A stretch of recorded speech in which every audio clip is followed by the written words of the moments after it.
Since 1999 to the present day, really, Silent Hill has always had millions of unopened boxes, unanswered questions, and cans of worms that just haven't been opened quite enough. And it's caused all the fans to stir, theorize, argue, debate, what have you. No matter what, in the end, there was no definitive answer for anything in this franchise. Except a few things. Number one, always have health drinks. It was a drink that always existed in every single game. Always carry a health drink. You're going to need it. Number two, Silent Hill was an actual town. Not in a real-life History Channel sense, but in the entirety of the franchise, Silent Hill was an actual place you could go to. Fans came together, and they knew this much, but that was kind of it. The rest of it has been a long-age battle of wits, knowledge, underground information, outright lies, misinformation that simply got misinterpreted, and Japanese text we found on some sort of Game Boy Advanced game or website that we can no longer access. All of it was a mishmash of just stuff that we hit each other back and forth with, and we could never really definitively get an answer that had everyone nod. Nothing to go, okay, sounds good. I think we agree on this. But there has been no greater question left unanswered and unsolved than the question of what exactly is Silent Hill? Is it a town? Is it a quantum space tunnel you get sucked into? Is it some sort of portal or reflection? What is it exactly? And fans had many, many, many things to say over the years about what it truly is, what its nature is, its purpose, what they found, what they didn't find. And for every realization, a sequel came out. Or new developers taking over entirely, and the franchise will change henceforth to whatever they deem it necessary to change to match the plotline they have prepared for it. Every step of the way, the ideas and thoughts and theories always were altered by whatever happens next. But nothing, once again, was definitively ironed out. Nothing was smacked into the middle and said, okay, at least this is the truth. That is, except that Silent Hill was a real town. In the video game universe, anyway. In the coming entries into the series, we're going to have another variant. This time, it's being based in Japan. And then another one after this that goes right back into America. So there's not going to be a way that fans are exactly going to come together off the next two, but we will also get the Silent Hill 1 remake as well. The question then remains, is it going to be tied? Is it going to be connected? Is there going to be a definitive answer? Will we ever get the answer that we're looking for in terms of whether or not we know what Silent Hill is exactly? Let's see if we can get an answer for that.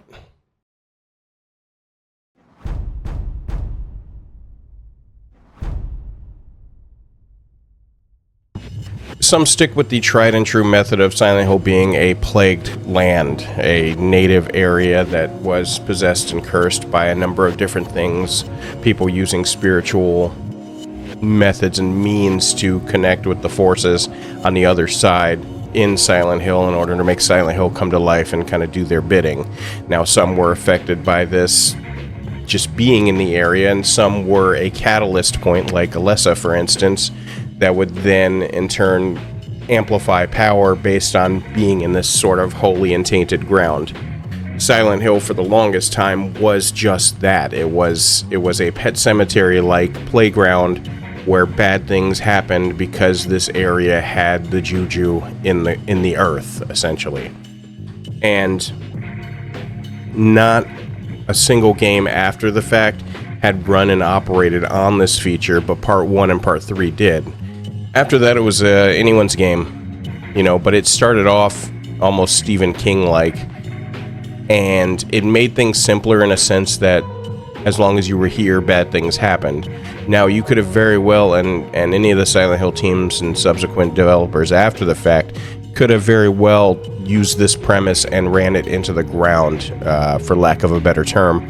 They could have used Silent Hill as a stationary focal point, and all they did is implement a number of different outside third-party sources that do certain things to change the town, or become empowered by the town itself. They use the town as a sort of battery, and then you have all sorts of horrors and things like that coming out at night and trying to get you. It could have done that. And I think a lot of people, personally, I think a lot of people wished it had happened that way. That way, at least there was some semblance of a central plot line or central lore that we could all work off of. Once it veered off from that, it went to different means and methods as to what Silent Hill is. Once that was abandoned completely, it was semi-disappointing for me as well, growing up in the, Goosebumps, Stephen King kind of territory. This is what I was used to, and so watching them kind of give up on this prospect only made me, especially early on, hang on to the idea that everything was still tied to it.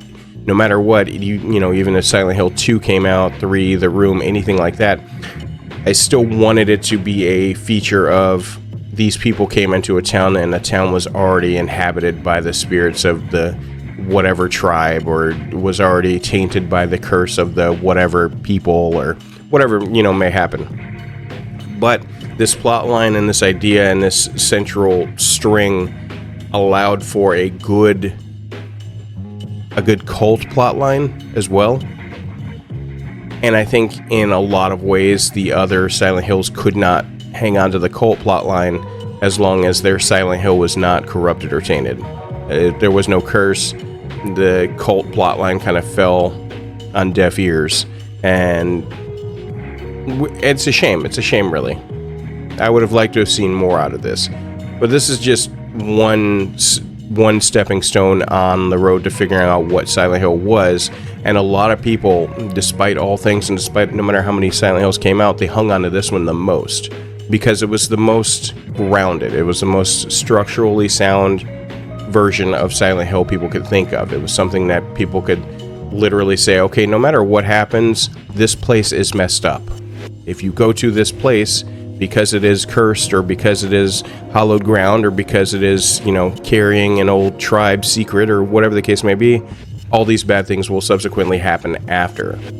And it was easy for a lot of theories to fall into that same category, even if the rules were changed with every Silent Hill that came out after. With every iteration, minor details, yeah, they did change. They did go in a different direction, but no one paid attention to the fact that the main and central point was this was no longer territory that was fertile with any sort of magic and curse or anything like that. Instead, they had to look to the other mitigating circumstances that made this place as messed up as it was. Now, there will be people will come into the comment section and say, no, that's not true. Pretty much every time I have a theory, it's based on the idea that Silent Hill is, in fact, cursed grounds, and that's just a fact. And to that I say, awesome. I'm glad you were able to hold on to it as long as you have. What I will tell you is that part of the storyline, that part of the lore, especially 25 years later, has not been something that they've held on to themselves. The developers, people that created the movie and things like that, like, it just hasn't been. The only people I see still holding on to this true indication that the grounds are haunted and filled with the ghosts of the past and so on and so forth is the comic books, where it goes into a, story in the 1900s and things like that, where they talk about the old town, the town itself. It became the topic of discussion. This is also why I think a lot of people are mad about Silent Hill F not taking place in Silent Hill, because they've grown accustomed to the idea of the town itself, and the developers trying to shake the idea and that the final bits of that theory out the window just flat out said, hey, heads up, there's no connection to the old Silent Hills, and this isn't even in Silent Hill. Which then begs the question, as always, why is this a Silent Hill game? Which is an argument that I'm done answering and things like that. At this point, I just want to see the game. But this is why people have held on to that mentality for so long, because they're still attached and they still connect with the initial theory or the initial direction they went, where Silent Hill was, in fact, the conduit of all the evil in the world. You know what I mean? Now, others absolutely 100% believe that it was more psychological. the general consensus now for people that just pick up and go with Silent Hill is that Silent Hill is a psychological mirror. Those that walk into Silent Hill have it reflected upon you, whatever your soul, reads out as, or whatever vibe you give, whatever the case may be. Silent Hill 2 is the largest infractor of this, as Silent Hill 2 literally showed a character the entirety of the series, or the entirety of the game itself, showed him what he had done in different ways and symbolism and things like that. And Silent Hill became, instead of a cursed and tainted area, it became a grounds to reflect. And there were a lot of Silent Hills that followed suit after that, because this was the most accepted theory. It was the most accepted look into the town itself. Rather than worry about it being real, or just show you imagery, or someone using power in order to create something else, or whatever the case may be, you simply had to only worry about yourself. And more times than not, people doubted if the existence of others in the town while you were there even registered. Were you the only one there? Were you there the entire time? Is the whole plot line looped? Either way, you're trapped in this town, and everything is a reflection of everything that you've done. And I think this held the most ground for the longest amount of time, and people accepted it because not only was it the easiest explanation with the least amount of holes, but there was no need to go any further than that. You could build on a plot line, and even I agree, you can build on a plot line centered around a person doing wrong or evil or going through some sort of trauma, and then you can set the town on them, and they can see whatever imagery that follows. There was no need to alter much to it. So when new developers popped in, it was far easier to run with that sort of system or schematic than it was to create some new branch of the lore. As you got deeper into the town, you found there was another tribe of Native Americans, or whatever the case may be. It just wasn't worth the effort narratively to them. And so having the place just kind of mirror everything back to you was the easiest way to go. And I don't blame them. And if the fans are excited about the idea that this is the new norm, then so be it. Despite the fact that this was established, when Silent Hill 2 came out, people still tried to connect 1 and 2. They still tried to essentially have the rules of one affect the rules of the other, and it didn't in any facet, but they tried anyway, because, we like to have things neat and nice, especially in a fan base. But that simply wasn't the case. It wasn't possible, because they had switched the narrative, and they had switched the focal point. Now, was it for the better? Do I wish they had connected everything? Oh yeah, in a very simplistic fashion, I do. But do I wish today, currently, that they had connected it all? No, I'd have to say no. And that's only because Silent Hill 2 has a life of its own. It has a living, breathing lore that has its own set of rules. And trying to connect it to part 1 only convoluted things when you had 2 separate stories unrelated. It's like trying to connect 2 Final Fantasies when there's no need to. You like them both. Why should you have both games connect with each other? It just didn't make sense to me. I remember early on there were those that simply believed that Silent Hill was a living entity. The reason why Silent Hill it does what it does is because it in fact is alive, like some sort of hellmouth or creature that is taking the form of Silent Hill. And their reoccurring theory that everything is alive kind of just fed on the idea that it also fed on the human suffering aspect. It needed things to die and be in pain and sin and all that good stuff. They made the town to be some sort of monster that was actively feeding on the suffering of humans. And no matter what was going on, that was almost something they could lean on in the background, that the town of Silent Hill was an entity. It was a source that no matter what was going on, it was a focal point that didn't have to be said out loud, but it was implied. Now, there's nothing really that implied this, and this was more of a fan's conjecture. It was more of a shared belief that became something that only existed because the facts and everything else that lined up, the lore, the storylines, and everything like that, pretty much pointed to it. And for a time, even I agreed. You know, when I explained the game to friends, I'd say, "Hey, you know, Silent Hill is actually like it's sentient." You know what I mean? It is a town that is alive, and for the longest time, people that walk into it see the horrors and things of that sort. There are cults there. I just mashed everything together, and they all ran on their own individual theories outside of what I was saying. They all ran on their own individual theories, but it was nice for me to finally use this as a means to connect all of it together. As I said, there was zero proof of this. Some people may think they have proof now, and they'll hey, there was a thing and this happened before. But if you take a look at what you're using as proof of why Silent Hill is sentient, you'll realize that these are just events in the game, and they're not necessarily something definitive.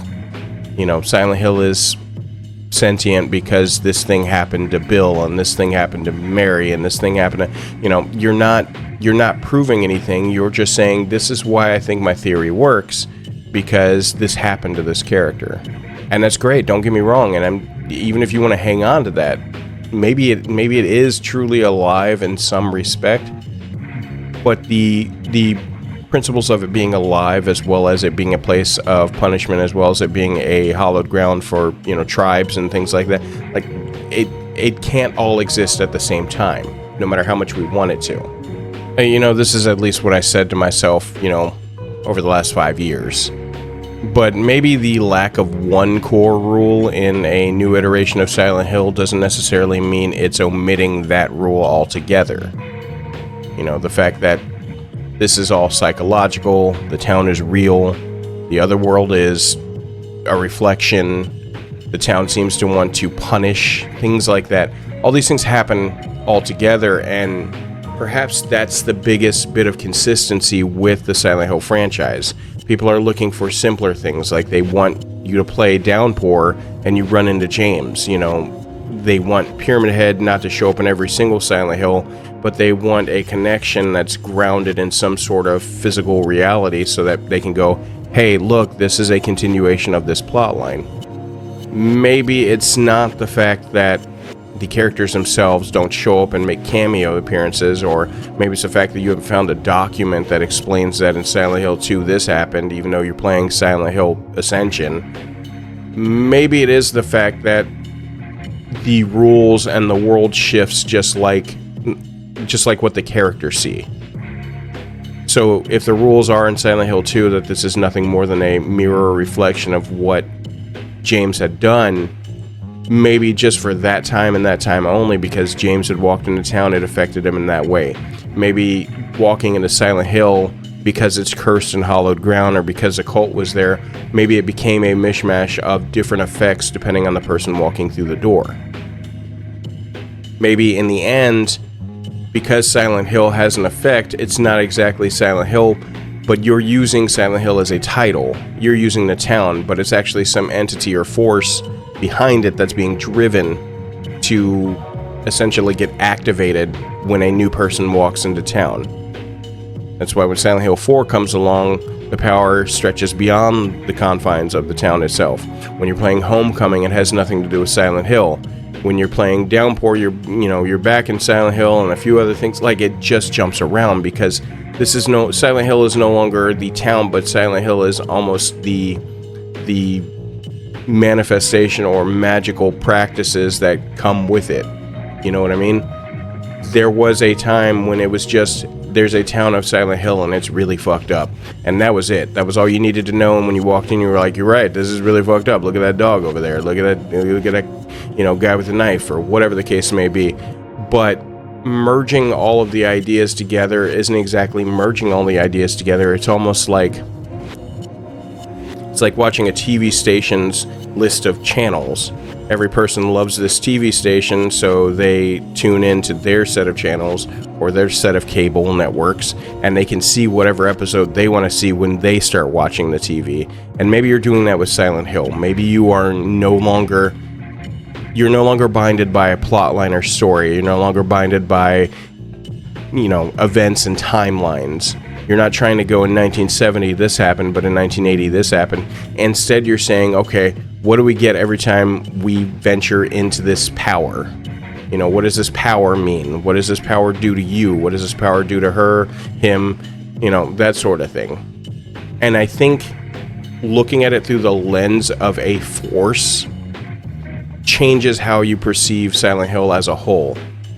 Because in a very archaic way, Silent Hill used to be just about a town, and it was very, very singular. And it was very easy to just go, this thing right here is Silent Hill. This thing right here is all bad. This thing right here will summon monsters on you.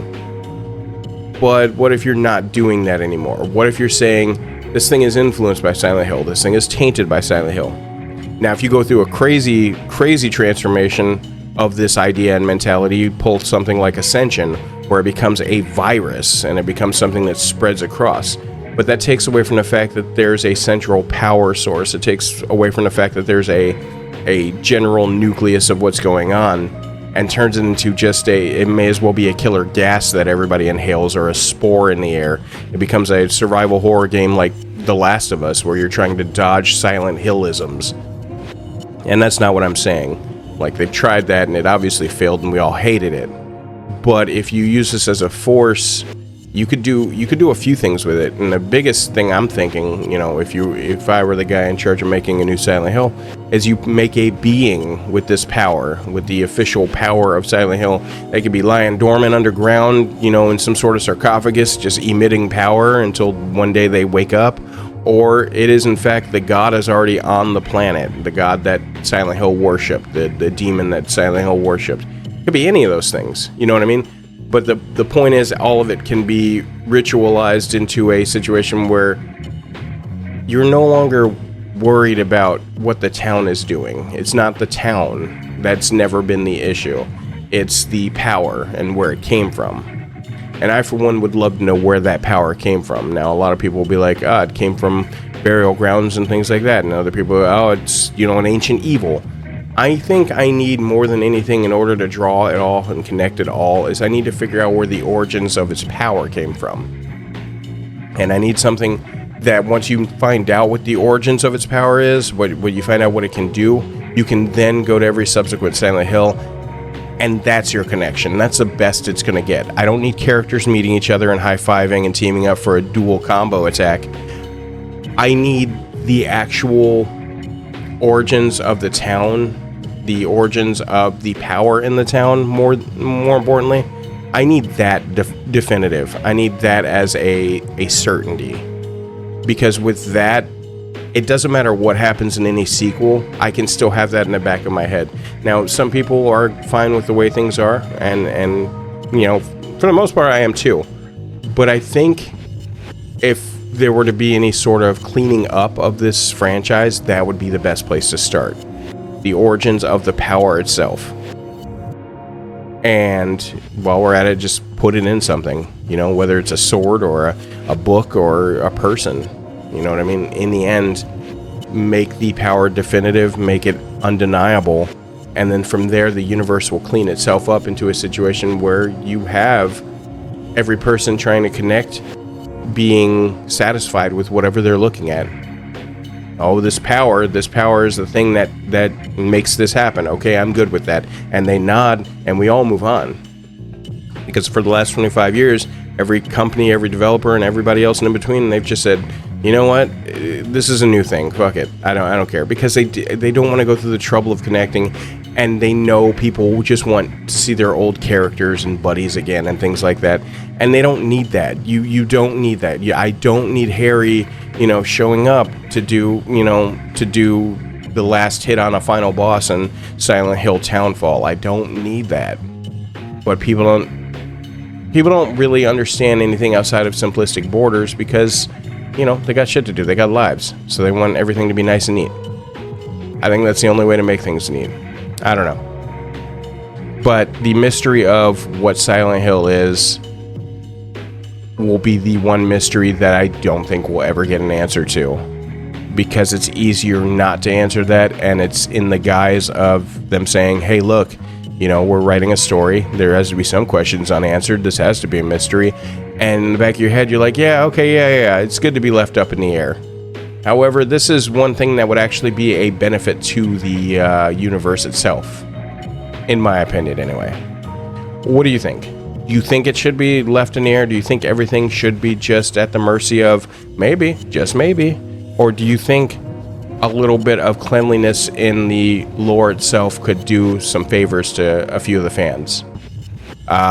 Shout out to everybody on my Patreon. The thought had occurred to me. I figured I'd bring it up, but we're down to the last seconds before Silent Hill F, so be sure to check me out there. In the meantime, if you guys need anything from me, you know where to find me. Pop into my comments. Let's chat. Let's theorize. Let's do what we always do. Get in there, theorize, talk in the comments. I'm loving it. I really am. We've stayed away from being toxic, and we flat out gotten down to brass tacks and just talked about this damn thing like we should have years ago. And I love you guys for it. Anyway, I'm getting the hell out of here. Much love, and I'll talk to you later.